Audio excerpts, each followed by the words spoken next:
নমস্কার বন্ধুরা, রুমাস world in Bangalore চ্যানেলে সবাইকে স্বাগত। আশা করি সকলে ভালো আছেন। আমার সকল প্রিয় দর্শক বন্ধুদের জানাই মকর সংক্রান্তির শুভেচ্ছা ও আন্তরিক ভালোবাসা।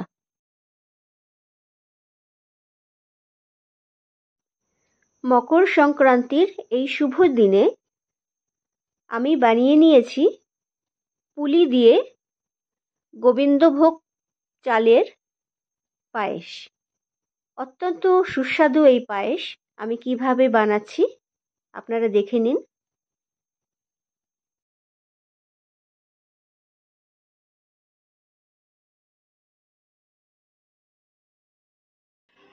মকর সংক্রান্তির দিনে আজকে আমার দ্বিতীয় রেসিপিটি হচ্ছে নলেন গুড়ের পুলি পায়েস। এর জন্য আমি এখানে 2 কাপ মতো চালের গুঁড়ো নিয়ে নিয়েছি, আর এখানে জল ফুটছে। এই গরম জল দিয়ে আমি চালের গুঁড়োটাকে মেখে নেব। চালের গুঁড়োর মধ্যে সামান্য নুন দিয়ে গরম জল দিয়ে আমি চালের আটাটাকে ভালো করে মেখে নিয়েছি। এখানে নিয়েছি 1/2 কাপ গোবিন্দভোগ চাল, আর এখানে দুধ 1 লিটার ফুল ক্রিম দুধ আমি ফুটতে দিয়েছি। দুধটা ফুটছে।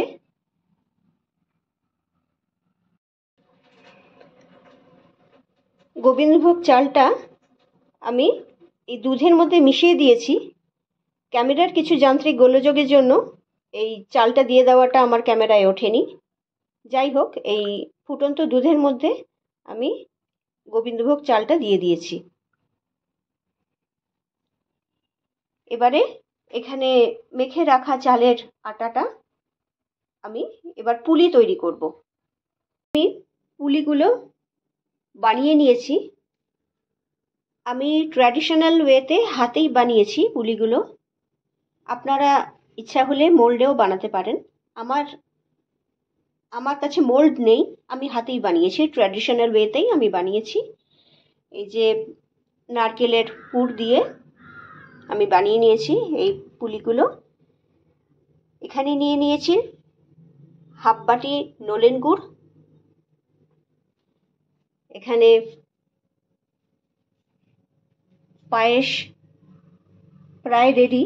গোবিন্দভোগ চালটা অনেকটাই সিদ্ধ হয়ে গেছে।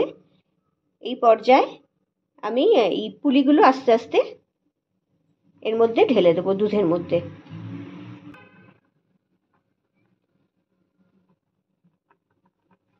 দুধটা ফুটছে, গোবিন্দভোগ চাল অনেকটাই রেডি হয়ে গেছে।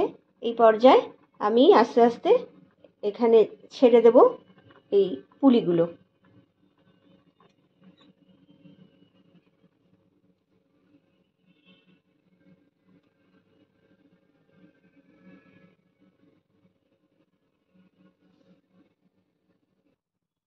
আস্তে আস্তে সব পুলিগুলো ছেড়ে দেওয়া হচ্ছে। সবই পুলি আস্তে আস্তে দিয়ে দিলাম।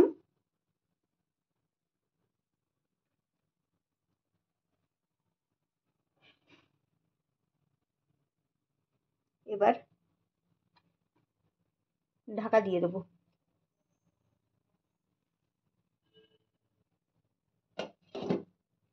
ঢাকা দিয়ে দিলাম, গ্যাস সিম করে দিলাম। এই পর্যায়ে আস্তে আস্তে পুলিটা সিদ্ধ হবে।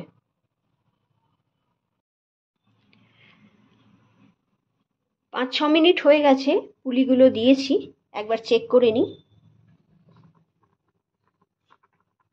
দেখুন পুলিগুলো ভেসে উঠেছে, তার মানে সুসিদ্ধ হয়ে গেছে।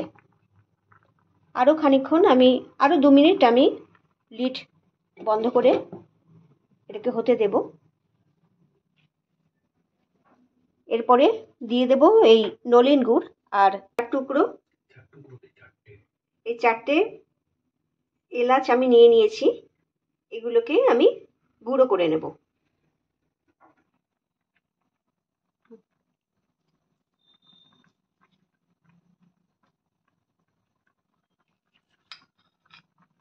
পুলিটা সুসিদ্ধ হয়ে গেছে। এই পর্যায়ে দিয়ে দেওয়া হচ্ছে সুগন্ধি নলেন গুড়।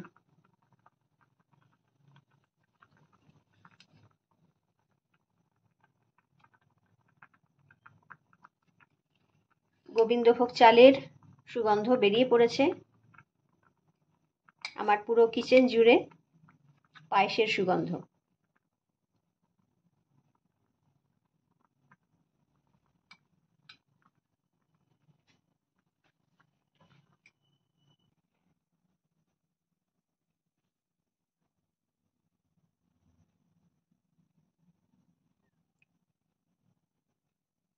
নলেন গুড়টাকে আস্তে আস্তে মিশিয়ে দেওয়া হচ্ছে পায়েসে।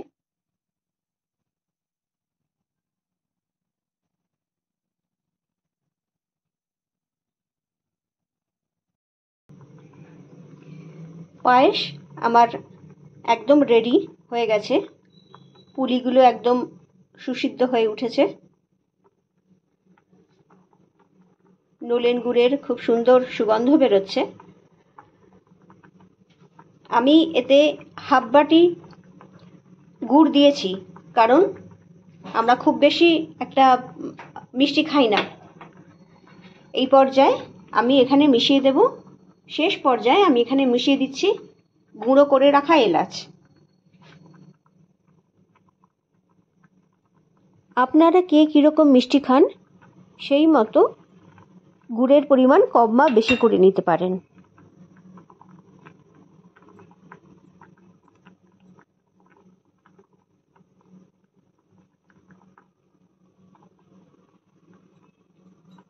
রেডি হয়ে গেল আমার নলেন গুড়ের পুলি পায়েস। মকর সংক্রান্তির দিনে নলেন গুড়ের পিঠে পুলি পায়েস আমার রেডি হয়ে গেছে।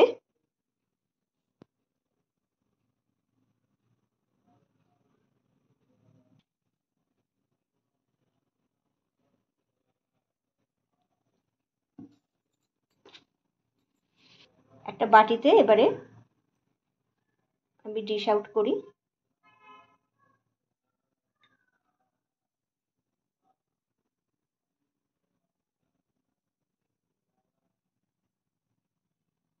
খুব সুন্দর নলেন গুড়ের গন্ধ বেরোচ্ছে, সুগন্ধ।